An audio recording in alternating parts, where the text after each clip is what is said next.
আপৎকালীন খাদ্য মজুত ও চাষিদের সহায়তায় চুক্তিবদ্ধ কৃষকদের কাছ থেকে ধান বীজ সংগ্রহ করে থাকে বাংলাদেশ কৃষি উন্নয়ন কর্পোরেশন বিএডিসি। এ প্রক্রিয়ায় কৃষকদের কাছ থেকে বীজ সংগ্রহ করার পর দাম নির্ধারণ করে কর্তৃপক্ষ।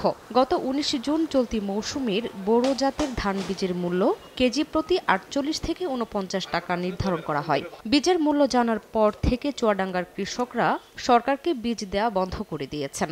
এতে মুখ থুবড়ে পড়েছে বিএডিসির বীজ সংগ্রহ কার্যক্রম।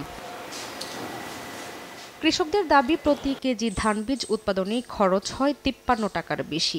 সরকারের নির্ধারিত দামে বীজ দিলে লোকসান হবে তাদের। আমরা পার কেজি বীজ কিনছি ৭৪ টাকা, আর আমরা ধান দিচ্ছি ৪৮ টাকা। তাহলে আমরা কিভাবে চাষি টিকে থাকবো? বিএডিসি যদি রেট বাড়ায় তাহলে আমরা বীজ দেবো, তা নাহলে আমরা বীজ দেওয়া আমাদের সম্ভব না। সংশ্লিষ্টরা জানায়, গত বছরের তুলনায় এবার কেজিতে ২ টাকা পর্যন্ত বাড়ানো হয়েছে ধান বীজের দাম।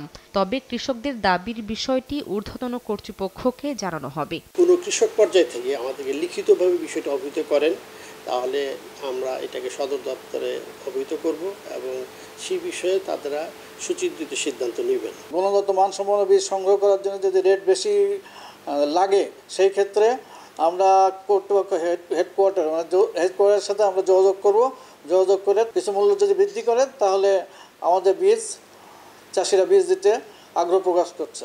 চলতি মৌসুমে চুয়াডাঙ্গায় ৭৬৮০ মেট্রিক টন বোরো ধানের বীজ সংগ্রহের লক্ষ্যমাত্রা নির্ধারণ করা হয়েছে। এ পর্যন্ত সংগ্রহ হয়েছে ২২০০ মেট্রিক টন বীজ। সময় সংবাদ, চুয়াডাঙ্গা।